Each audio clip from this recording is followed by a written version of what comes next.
Alors c'est une première cette édition des Templiers pour toi? Voilà, une première sur la grande course des Templiers, donc, puisque j'ai déjà fait 2 fois le marathon, Ouais. avec une 3e place comme meilleur résultat. Donc voilà, beaucoup d'impatience, un peu d'appréhension. D'appréhension par rapport à la distance, par rapport au dénivelé? La gestion, la gestion de l'effort, parce que c'est vrai que j'aime bien courir vite et je sais qu'il y a des parties où ça court vite. Donc du coup voilà, il va falloir vraiment gérer par rapport à ça et puis gérer par rapport aux gars avec qui on va se retrouver, parce que je pense que voilà, pendant 20, 30, 35 km on peut se retrouver en groupe. Donc voilà, faire bien attention à tout ça, quoi. Quelle est ton expérience actuellement sur ce genre de longue distance? Donc le long, c'est les gendarmes et voleurs, et c'est vrai que là au mois de mai, où je fais donc 2e, c'était un 68 km, donc ça fait 5h20, 5h30 d'effort à peu près, donc c'était vraiment une première, et c'est passé mais vraiment bien, quoi. Et je regrette même de ne pas être allé plus vite, mais bon, c'était pour une première, au moins je suis satisfait, puis j'ai envie de repartir. Pour une première sur la grande course des Templiers, tu as un objectif quand même de place? C'est difficile, c'est ouais, difficile. Ouais. D'une part parce que la plupart des favoris vont faire les France ce week-end, donc il faudra voir comment ils ont récupéré. Et puis après, voilà, comme disait Laurent, je pense que c'est avant tout une épreuve contre soi-même. Dès qu'on passe 4-5 heures d'effort, s'il y a des gens, si les gars nous doublent et qu'on n'en peut plus, on ne peut pas s'accrocher. Donc Ouais, c'est vraiment C'est facile d'intégrer une prépa trail dans une saison comme qui pour toi est grosse, après le cross, la route avant. Alors c'est vrai que les saisons sont chargées, mais ça dépend toujours des objectifs qu'on se met.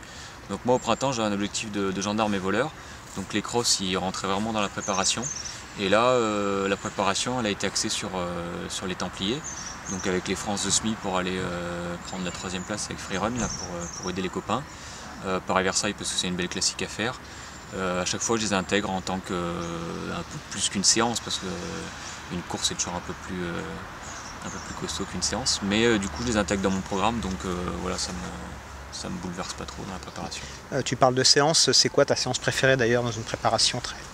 Séance préférée, moi j'aime bien m'entraîner, donc c'est vrai que ça va de la VMA au seuil à la sortie longue. Je prends de plus en plus de plaisir sur les sorties longues, c'est vrai, au-delà de 2-3 heures d'effort, ça me plaît bien. Les séances de seuil sont agréables parce que on arrive à aller vite et on arrive à être facile, donc j'aime bien ces sensations de vitesse où voilà, quoi, c'est un mélange des deux, quoi. Il y a la durée et en même temps la vitesse. Séance longue, ça correspond à quoi pour toi là, dans cette année? Sur des séances longues, alors je les ai intégrées sur les courses, donc comme Paris-Versailles ça fait 50 minutes d'effort en gros, où je cours à quelque chose près à mon allure seuil. Autrement c'est voilà, 3 fois, ça commence à 3 fois 10, 3 fois 12 minutes jusqu'à 3 fois 20 minutes à peu près, quoi, d'effort avec un peu de récup. Et est-ce qu'il y a eu du foncier long, vraiment footing long? Donc footing long, j'essaie d'en caser, alors ça dépend ce qu'on appelle long, mais comme je fais pas des grosses sorties de 4-5 heures, je fais tous les jours au moins 20-25 km, donc ça prend tout de suite 1h30. Donc je monte jusqu'à 3 heures, et puis souvent le week-end je couple avec ma séance longue qui peut monter à 1h45, 1h50, avec le lendemain une sortie de 2h30, 3 heures, donc sur le week-end on arrive à facile 60-65 km. S'il y a quelque chose que tu redoutes là sur les Templiers, c'est quoi? Ce serait plutôt le côté physique, le côté alimentation, plutôt le côté après risque? Alors je pars avec une bonne appréhension, enfin une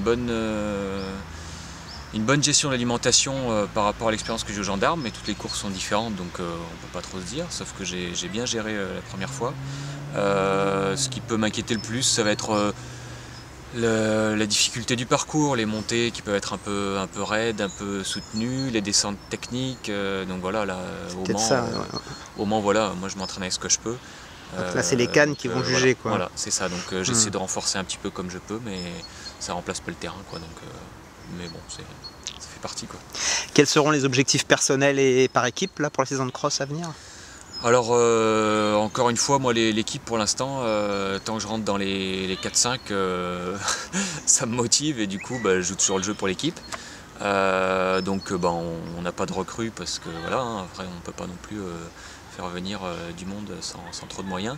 Donc on a une bonne équipe bien soudée, on arrive à être sur les podiums sur les derniers championnats de France sur route. Donc là voilà, on va aller aux France, on a fait faire un top 5 encore une fois par équipe, ce serait une satisfaction. Et puis les gars vont faire les championnats de France d'équidène le 13 octobre, donc j'ai laissé ma place, à 15 jours je préférais laisser ma place, donc on a un titre à défendre, donc ils vont tout faire pour. Bon, bah, à 3 semaines des Templiers, bonne fin de préparation. Bah merci, merci et rendez-vous dans 3 semaines.